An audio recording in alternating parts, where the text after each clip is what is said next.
Hi, I'm April from Learn to Become, and today I'm sharing 8 decluttering insights that rocked my world back in 2001. Let's dive in. I grew up with clutter being the norm. I just had piles of things, moved them around, never really learned how to declutter.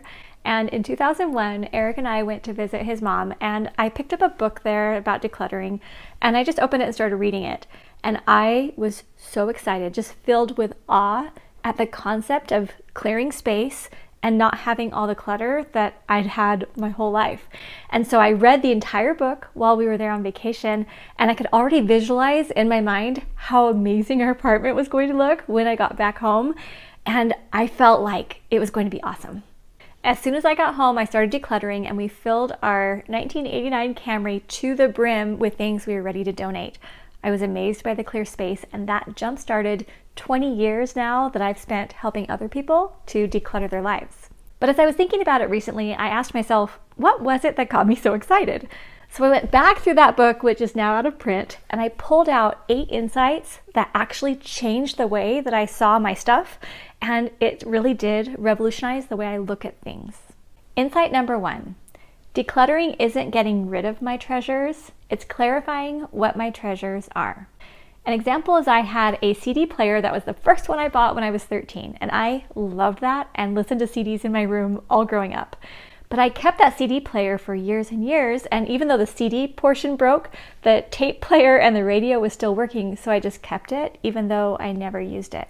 When I finally realized I didn't need to keep something just because of those memories, it just gave me so much freedom knowing that my treasure was memories, not the old broken CD player. Insight number 2. It's possible to go through my entire home and create clear, beautiful, calm space, totally getting rid of the overload. So when I was growing up, cleaning my room meant just moving things in circles. I would shove things under my bed, put things in the back of the closet, and just try to clear space on the carpet. But when I read this book, I learned that I could divide the room into sections, and then I could move clockwise and actually get rid of things and end up with a nice clear space. In fact, our daughter Grace created a Clean Your Room challenge, and I'll link to that in the description. Insight number 3, not everything deserves to share my living space. Now there are hundreds, if not thousands, of reasons why we keep things. Maybe they were given to us by someone we love. Maybe we had to move something from one place to another. Maybe we just don't want it to go to waste, right? There's lots of reasons. But when I finally learned that I didn't have to keep those things, I didn't have an obligation to them, I could actually create space for my relationships, and I could just build the respect that I had for myself and for my family. Insight number 4. Clear space feels scary at first, but it opens my brain, eases overwhelm, and puts me into creation mode instead of reactive mode. And I know that reactive mode actually feels easier because we have this illusion of productivity and we're just doing a lot.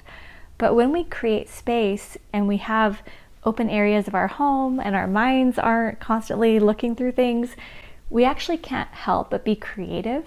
And it helps bring just this lift and this excitement back to life. Insight number 5. I don't have a moral obligation to keep anything I don't like, use, need, want, or have room for. I get to curate my space, every part of it. And that's a beautiful gift.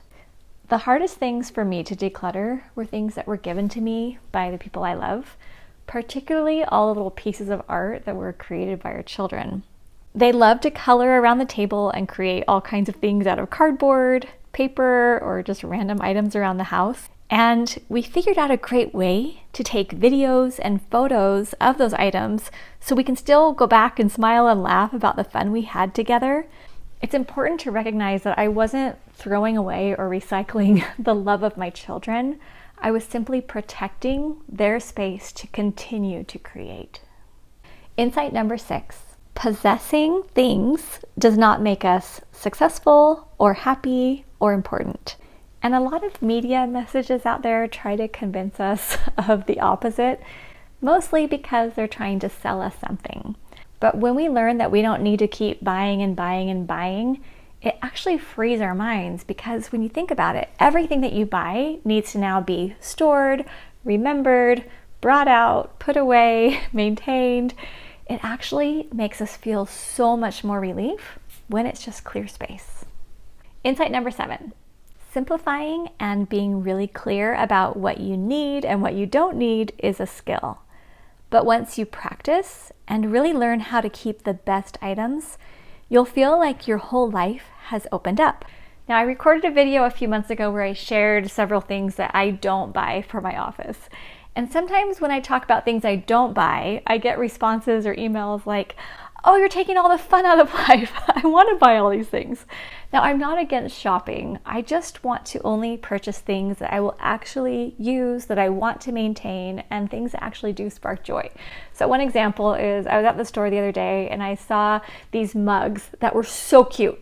And as I looked at them, I realized that all the mugs in our home were either ones Eric had purchased or ones we got for free somewhere, or someone just gave them to us.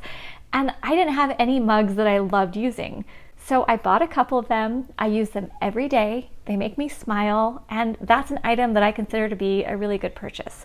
I just want to make sure that everything that I buy, I consider to be a really good purchase.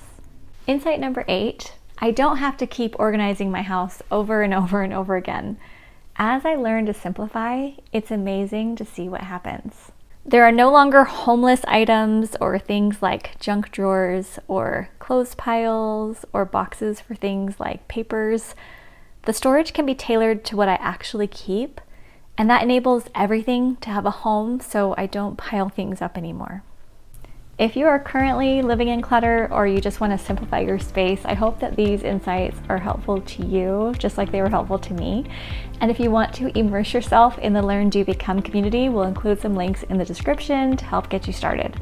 We're so glad you're here, and I know as you clear your space, clear your mind, you're going to feel instant relief that's going to last.